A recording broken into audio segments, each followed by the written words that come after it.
Hello there, folks. This is Matt once again, bringing back my journey into the 1980s, going from 1980 to 1989 to get to as many movies as I can. And I'm still in 1980, and the next film on the list was The Attic. Now, The Attic is directed by a guy, which this was the only film the guy directed. He was mainly producer. He produced films like Frogs, that's a flick starring Sam Elliott. Voyage to the Prehistoric Planet. I believe he wrote an episode of the Dennis the Menace cartoon.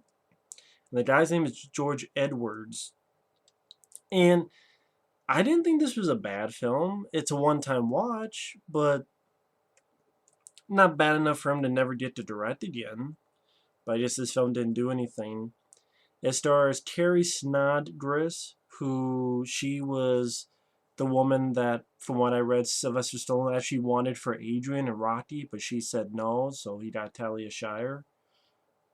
Which Talia Shire was a great fit for Adrian, but this was Stallone's big choice.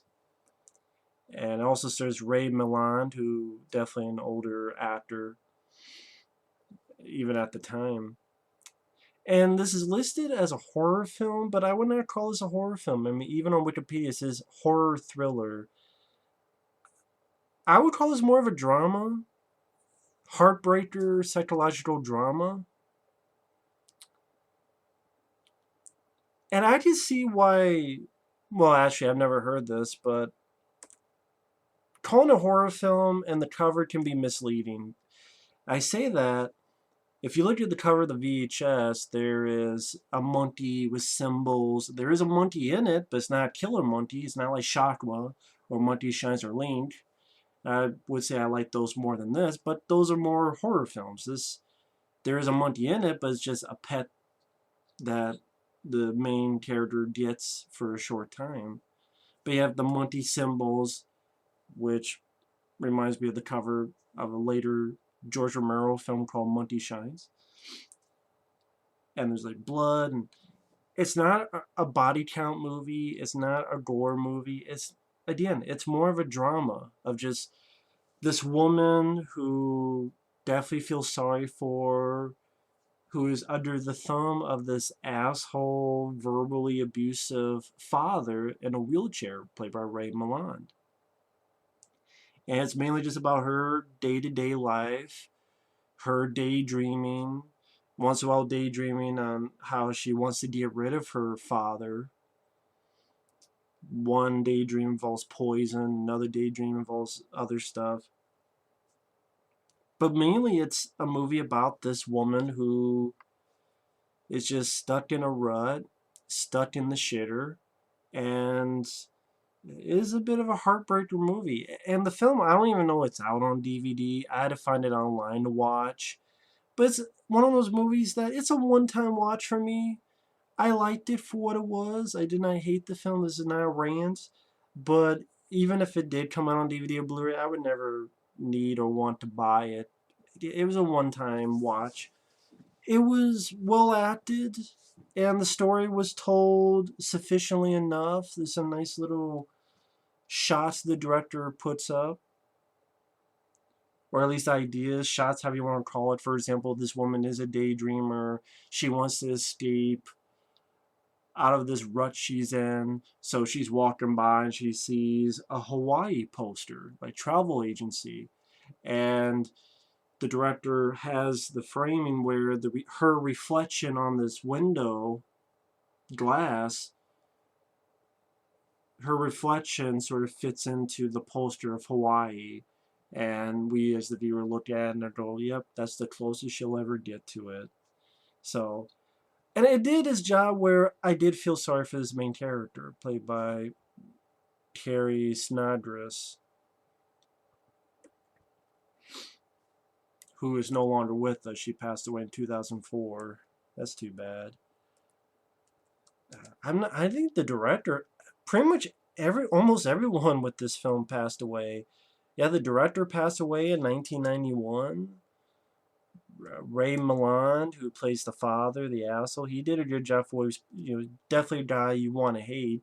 He passed away in 1986. This woman in the lead passed away in 2004. So a lot of people behind this film are no longer with us. And a small supporting role, if I learn how to talk, is Frances Bay, who passed away in 2011. Frances Bay, she's the woman, I believe she's been in quite a few horror films, and I just want to double check. Yeah, okay, she was in The Karate Kid as one of the neighbors.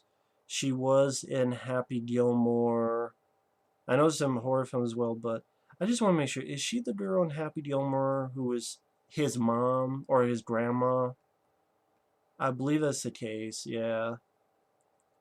Yeah, grandma in Happy Gilmore. She has a small supporting role. In The Mouth of Madness, that's where I saw her. And she was the woman who's the nice old woman later on. She's actually a monster hacking up with an axe her husband. And yet she was an old woman in Critters 3. See, I knew I remember. And Arachnophobia as well. Okay, so she's been in quite a few flicks. But she has just a small supporting role as she's in maybe 7 minutes at most. But anyway, it's not much to say about the film. It's pretty straightforward. You really feel bad for this Carrie Snodgress's character. I mean, it begins with her watching a projector of her fiance, her lover, while crying, and her wrist has been slit, by her own hand. And then the next shot we see is her working at the library with her wrist bandaged. We get the idea that through dialogue that she had gone to the hospital and the bandages are on. And people talk about her and gossip about her. You can really tell she has low self-esteem. And on the way home, that's where you get that scene with the reflection in the Hawaii poster. She just wants to leave this place. She's stuck. And this is a much older woman. This is not a teenage woman. This is a woman in her 30s or 40s or such. Well, not 40s, but definitely in her 30s. And her father's an asshole, pretty much saying, "Oh, take those bandages off," but the doctor says that you're infected. And he's like, "Well, first you want to kill yourself, and now you worry about infection." And this is where she daydreams that she's poisoned him, but of course it's just a daydream. And he makes her massage him. It doesn't go into incest territory, but it just shows he's an asshole that pretty much treats her as his slave. That's really what it is. One of her only friends is this younger woman who's going to take over at the library. So our lead is actually losing her job. And she mentions about how the fiance disappeared on the day they were prepared to get married 19 years ago. And this woman is just so under the thumb of her father, that who is stuck in a wheelchair, that she can't even try to pleasure herself without the father interrupting on the intercom, "Hey, come down here, come down for dinner." And again, I don't really see why this is a horror film. I mean, the ending, you feel a bit sad, and I guess the teeniest of horror, but again, calling it a horror film and the VHS cover could be pretty misleading to people. But I will say the acting is well done. It's not going to be everyone's cup of treat or tea. Can't fucking talk right. Probably can't talk right because I still think about the ending. It's a very sad ending. I guess in a way, I mean, it's somewhat depressing ending. Downbeat, I guess you could say in a way, which I'll get to. But it is a well-acted, well-told story for what it was supposed to be. Again, I call it more of a drama. And I'm going to get into more spoiler territory, so if anyone who wants to see it, You've been warned if you can find it. But pretty much just showing her life. She goes to the movies, meets a sailor, has sex, gets home, daydreams that she's electrocuting her asshole dad. And he's like, "What were you doing all night?" And she's like, "Getting laid." I thought that was a nice line from her. Talks with her, pretty much her only friend, who's this younger woman who's also having some problems. And pass by a pet shop, and Carrie Snodgress always mentioned, she mentions how she always wanted this monkey, and the younger woman buys it as a gift, and she's happy as can be. And you really see just how, uh, if it's, some would call pathetic, others would call sad, and it's just, she's really,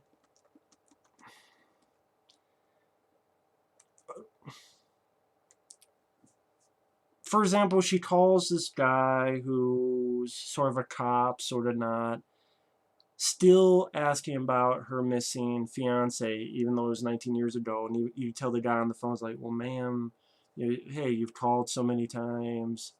And she's still thinking, oh, I know you'll be calling with good news soon.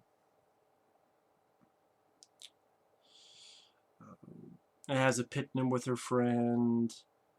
Uh, Once in a while, there's a little bit of one silly scene, one daydream, which is silly, is after the monkey was messing with her dad, she daydreams of the monkey being an adult, which is a guy in a gorilla suit, attacking the dad, and that was pretty silly. That, to be honest, that could have been cut out. That doesn't work at all. Just very silly, very I don't even want to say corny. It was pretty silly, but she has dinner with her friend's family, and she could try to see that the mom is like her dad. So the mom is treating the younger woman, and definitely the younger woman's uh, kid brother, again, much like her own dad does. As she does a little thing where the mom is so obsessed with these statues, she accidentally breaks one, and she does, "Oh shit! Oh, I'm sorry, I broke your bird statue." So I really, liked this character that she played. Just felt sorry for her, and you can understand how someone is, under the thumb and daydreams and wants to leave, but is stuck and feels trapped, and she's been dealt a raw deal, just all this raw deal piling upon her. And then the monkey goes missing. She gets fired. This little going away party. She gets her vacation pay, but she doesn't use it on herself. She uses it on her, pretty much her only friend, because she's having problems. She says, that guy that you like in LA, go to him. So she does a nice thing too. So the movie does anything it can to make us like this person, this lead character, which makes the ending that much more tragic, because the father's treating her like shit, saying stuff like, "Well, if I smile, it would be wasted on you." And she's taking him to the park and rolling him in his wheelchair up this hill, and he trips over and he gets up and he can use his legs. And she, of course, as understandably, freaks out. Says, "You use me as your slave and you can walk," and she's fighting and pushing him. This is pretty laughable though, because when Ray Milan goes down the hill, Ray Milan is bald here.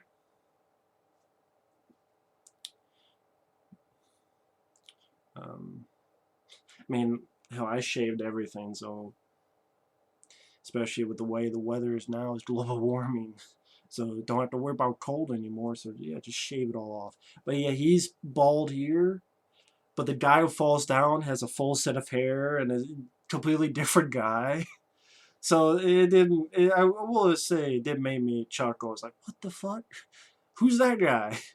Because it is a totally different guy with a full set of hairs. Like, that was a big fuck up. But I guess you get the idea that he died. It's pretty flimsy way of killing him. I mean, the guy, to me, deserves it. Especially when you find out after. It's just like a little push down the hill, and it's just kind of lame. But she, of course, freaking out, goes back to the house, goes into the attic, which is the title of the movie, finds her dead monkey in the trunk, this little trunk, which her dad killed the monkey, and finds the, by this point, rotten, bone-like remains of her fiance from 19 years ago. And you get the idea that her father had killed her fiance and had done all this to pretty much keep her as a slave. You know, under his thumb, it was his money, his house, and just to keep her there to wait on him hand and foot. Even though his legs were fine, just to pretty much use her. And one thing leads to another, the door gets locked from the outside, and she's trapped in the attic with the body of her fiance there and the dead monkey, and she's crying. And then the movie ends. So you're thinking, did she die? Is she going to die? Is she going to starve to death? I mean, I would assume that a cop would find the dad, and then, you know, oh, who's this guy? Okay, let's go to this house and let's go in. But how long will that take? So it's a. If the movie's going for a message, I don't know what the message is. Other than you shit out of luck. You shit out of luck. Shit happens and then you die. Maybe that's what the movie's going for. So I don't know if there is a message at all. But it's just this woman who got a bad raw deal and she didn't deserve it. And didn't deserve her fate.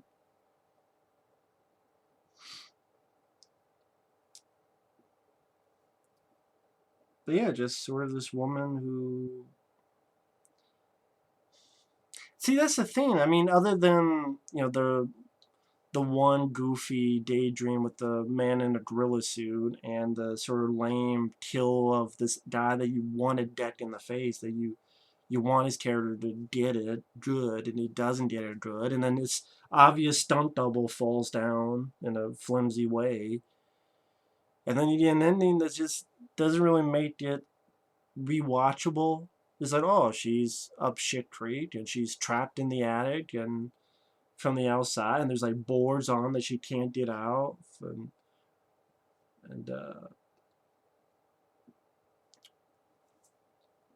again, I don't know if the director who wrote this was trying for a message, or although I don't see what I just, it's definitely a heartbreaker. Maybe that's what was his point. Just I just want to make this heartbreaking story of this, you know. But it doesn't really. It's definitely oh shit sort of reaction. It's like, oh well, that sucks. But I mean, I can't say the movie was badly done. It was well acted, made me feel for the lead character, the lead actress, which is not. It's nowadays definitely a rare thing. The guy in the wheelchair, definitely a guy you want to hate, and it was a well told story. Granted, I would have preferred a better comeuppance of the asshole and maybe a small smidgen of hope for this lady. I mean, find her dead pet and her dead fiance, and now she's trapped, and her friend has gone off to L.A. because the lead gave her the money, so she did a nice thing, and it's like, wow, she didn't deserve that fate. That sucks. So that's why it was a one-time watch, but it was a well-told. I know I'm repeating myself, but I guess it's sort of thinking about that ending is like, wow, that sucks.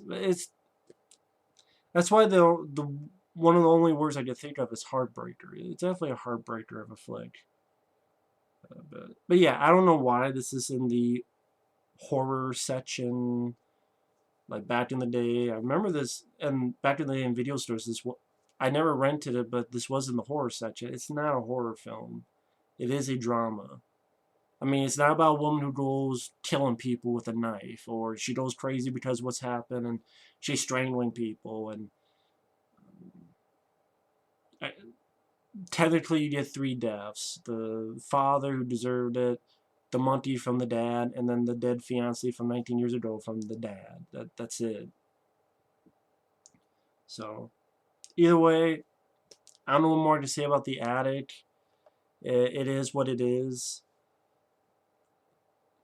I mean, I spoiled it because I don't know if anyone would bother watching it anyway. But, I mean, I'm glad I saw it once. Never need to see it again, but it was what it was. And considering the films I've seen lately, like the next one, The Awakening, yeah, that's a piece of shit. But this, alright, but this one watch. Never need to see it again. So either way, thanks for watching, take care, and stay tuned for my next review, this time rant, on The Awakening with Charlton Heston, which is a dull, boring-ass, shitty version of The Omen.